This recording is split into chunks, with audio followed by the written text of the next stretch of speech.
सोहनलाल एक दिन मरेगा। क्यों मरेगा उसका हेतु बताना पड़ेगा। क्यों मर जाएगा भाई।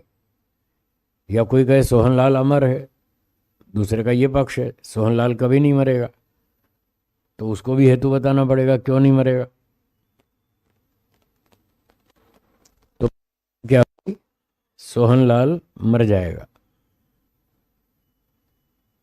तो हेतु बताना पड़ेगा क्यों मर जाएगा, क्योंकि वो उत्पन्न हुआ है, ये हेतु देना पड़ेगा। क्यों मरेगा सोहनलाल, क्योंकि उत्पन्न हुआ है, उसका जन्म हुआ है। अब व्याप्ति नियम बताना पड़ेगा। जो जो वस्तु उत्पन्न होती है वो मर जाती है, ये नियम है, इसको व्याप्ति बोलते हैं। पंचावयव में ये 5 अवयव पूरे करने होते हैं। सोहनलाल मरेगा ये प्रतिज्ञा है, पहला अवयव। क्योंकि इसका जन्म हुआ है, ये हेतु है, दूसरा नंबर। अब तीसरा नंबर है उदाहरण या दृष्टांत। तो जो आपने हेतु बताया उसका कोई दृष्टांत भी तो बताओ। पता कैसे चले आपका हेतु सही है कि गलत है। हेतु ठीक भी होता है गलत भी होता है, दोनों तरह के होते हैं। तो अब हमें उसको समझाने के लिए, सिद्ध करने के लिए एक दृष्टांत देना पड़ेगा। परंतु दृष्टांत से पहले एक व्याप्ति नियम बताना पड़ेगा कि ऐसा नियम है, फिर दृष्टांत प्रस्तुत करेंगे। तो कि जो जो वस्तु उत्पन्न होती है, हाँ जी बोलिए क्या कहा, वो सब की सब नष्ट होती है, ये नियम हो गया। जो भी वस्तु उत्पन्न होगी वो नष्ट होगी,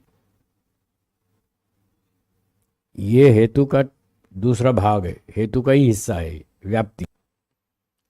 इससे पता चलता है कि हेतु सही है या गलत है, इससे यह पता चलता है व्याप्ति से। व्याप्ति ठीक नहीं है तो हेतु ठीक नहीं है, व्याप्ति में गड़बड़ है तो हेतु भी गलत हो जाएगा।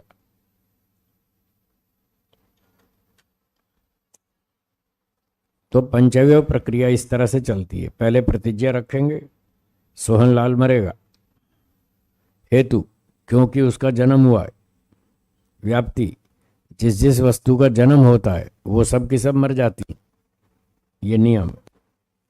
अब इसके बाद एक दृष्टांत दिखाना पड़ेगा जिसमें ये दोनों बातें हों, उसका जन्म भी हो रहा है और मृत्यु भी हो रही है।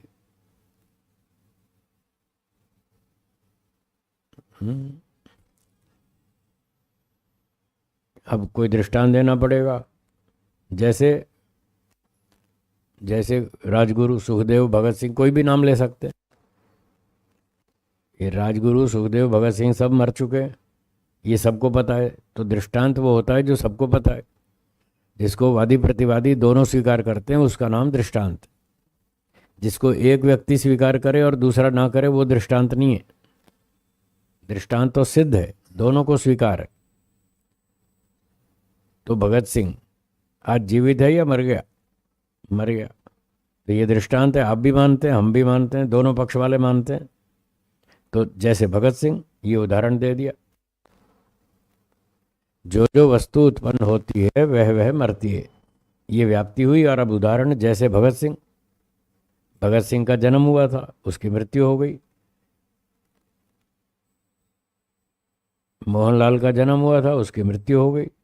तो ऐसे ही सोहनलाल भी है, उसका भी जन्म हुआ है। अब अगली बात करेंगे।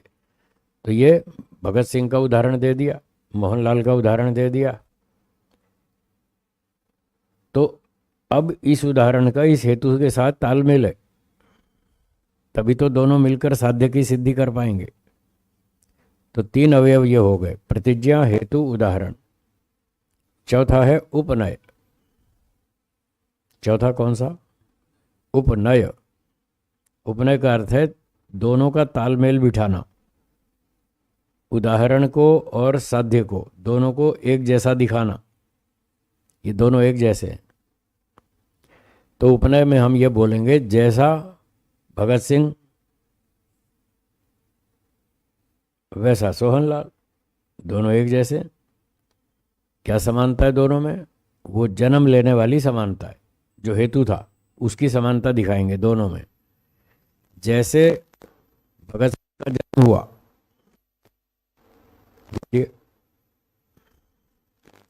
हाँ बोलिए वाक्य। जैसे भगत सिंह का जन्म हुआ, बोलिए।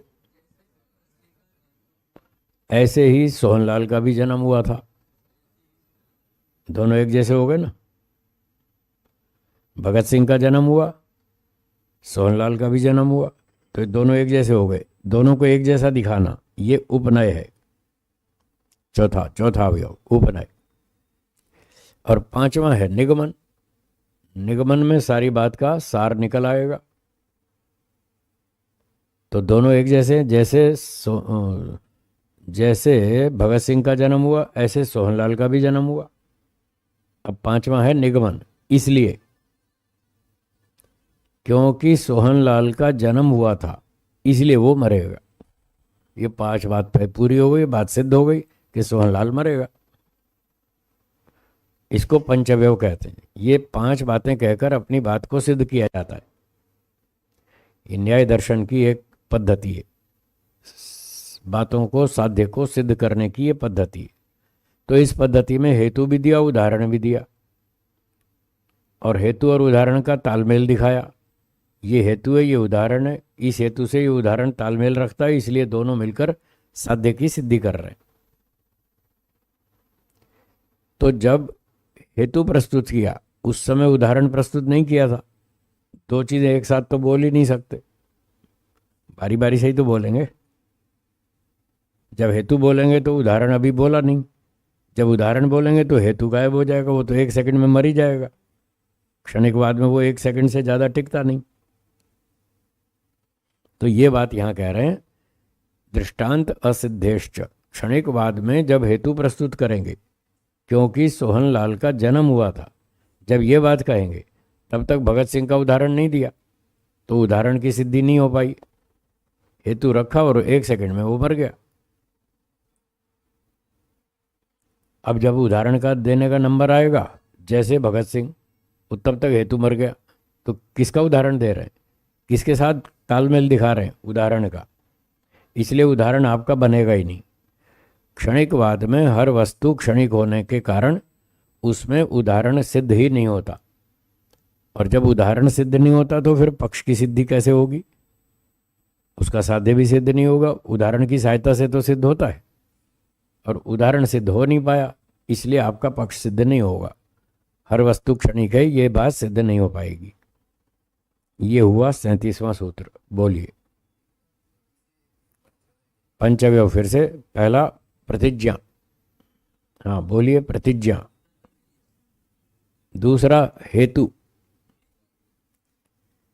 तीसरा उदाहरण।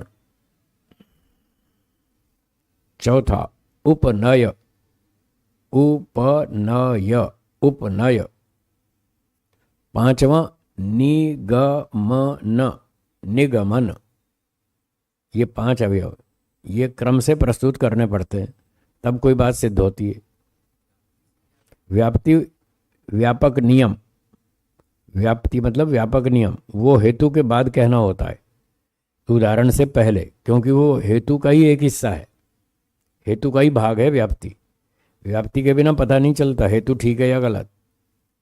हेतु ठीक भी हो सकता है, गलत भी हो सकता है, दोनों बातें। अब वो ठीक है या गलत है वो व्याप्ति से पता चलता है, इसलिए व्याप्ति साथ बोलनी पड़ती है, तब हेतु कंप्लीट होता है, व्याप्ति के बिना नहीं होता।